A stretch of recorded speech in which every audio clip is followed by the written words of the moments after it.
Saudi Arabia and Pakistan have just signed a historic defense agreement that has shaken the global security architecture.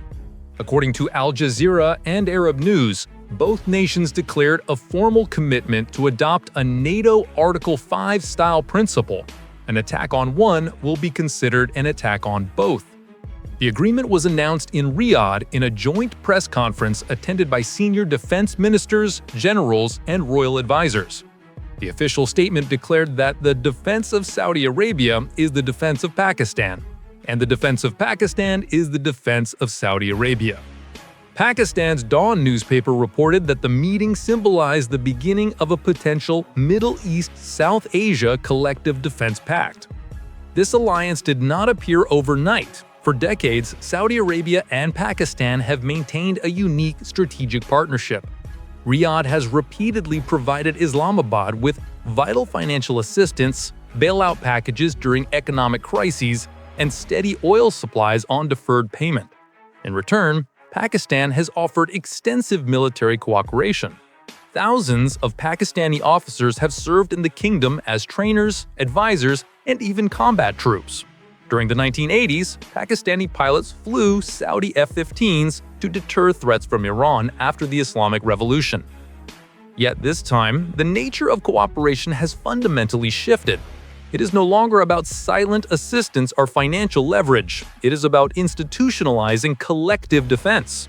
This agreement essentially places Pakistan in the position of Saudi Arabia's NATO partner and vice versa.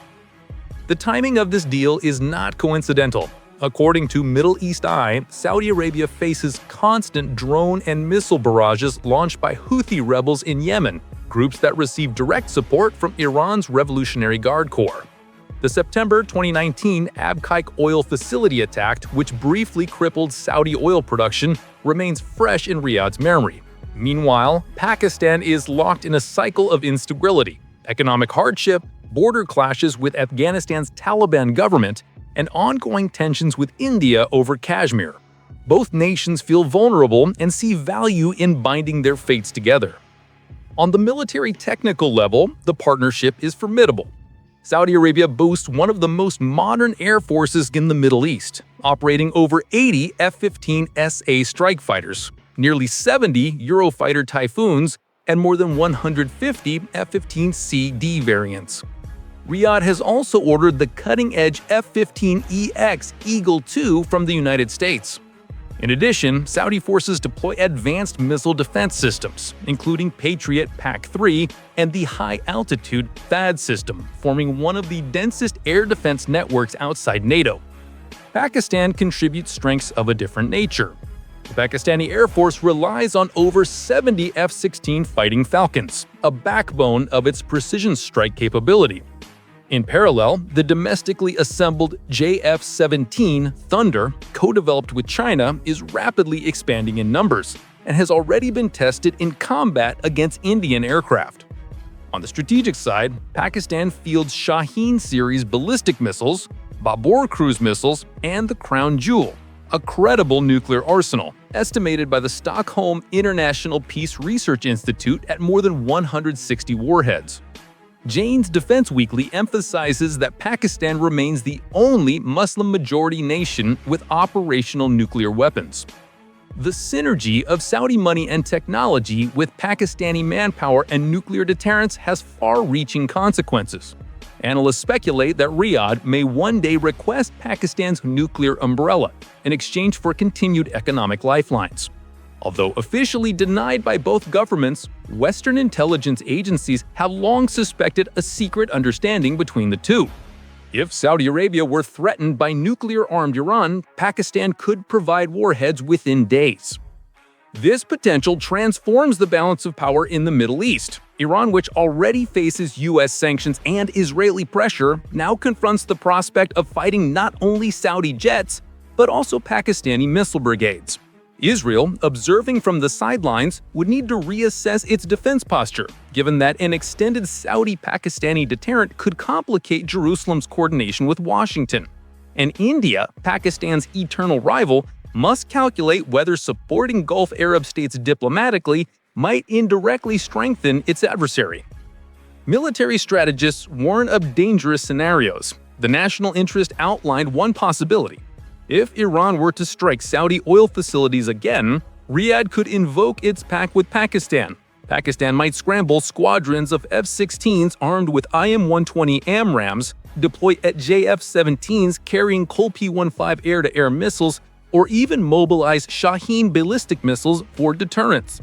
Such an escalation could transform a localized clash into a regional conflagration involving multiple states and potentially global powers. The United States, traditionally the guarantor of Gulf security, is watching with concern. Washington has invested billions in arms sales to Riyadh, but Pakistan's entry changes the calculus. U.S. strategists fear that this new pact might reduce Saudi reliance on American protection, shifting loyalties towards an independent Islamic defense bloc. Foreign Policy magazine argued that this could weaken NATO's global influence and undermine the U.S. strategy of keeping allies dependent. Beyond the United States, global reactions are divided.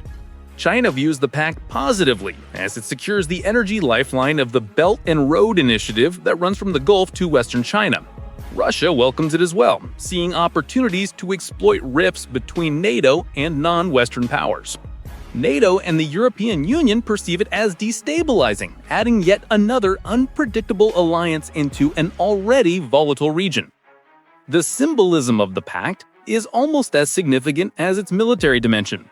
For the first time, two Muslim-majority nuclear-capable and oil-rich nations are saying, openly, attack one and you fight us both. This rhetoric mirrors NATO's Article 5, invoked only once in history after the September 11th attacks. The psychological effect on adversaries could be as powerful as the military threat itself. Critics, however, caution against overestimating the unity of this alliance. Pakistan is deeply entangled in its own crises. Economic turmoil, political instability, and an insurgency along its Afghan frontier. Saudi Arabia, for its part, is pursuing Vision 2030, a modernization plan that could be derailed by entanglement in costly wars. Some analysts argue the pact may be more symbolic than practical. Even so, symbolism matters. The announcement itself has already altered the regional chessboard. Iran will hesitate before escalating further attacks. India will recalculate its diplomacy in the Gulf. Washington will rethink its strategy in South Asia, and smaller Gulf states like the UAE and Qatar may question whether to quietly align with or against this new bloc. The global energy market is another factor. Any major confrontation involving Saudi Arabia, the world's top oil exporter, would immediately drive prices sky high. With Pakistan pledging military backing, the threshold for escalation has been lowered, not raised. Investors on Wall Street and policymakers in Brussels both are factoring this into future forecasts. In conclusion, Saudi Arabia and Pakistan have taken a bold step that could reshape international politics for decades. By adopting a NATO Article 5-style principle, they are not merely fortifying their own defenses, but signaling a clear message to rivals. We stand together and we will not hesitate to respond. The critical question now is not whether the pact is real, it is whether it will ever be tested. Will Iran challenge it? Will a terrorist strike trigger it? Or will India and Israel quietly adjust their strategies to avoid confrontation? Whatever happens next, the Saudi-Pakistani pact has already succeeded in one thing: changing the psychological balance of power across two volatile regions. Share your thoughts in the comments section, and don't forget to subscribe for more updates on these shifting tides of geopolitics.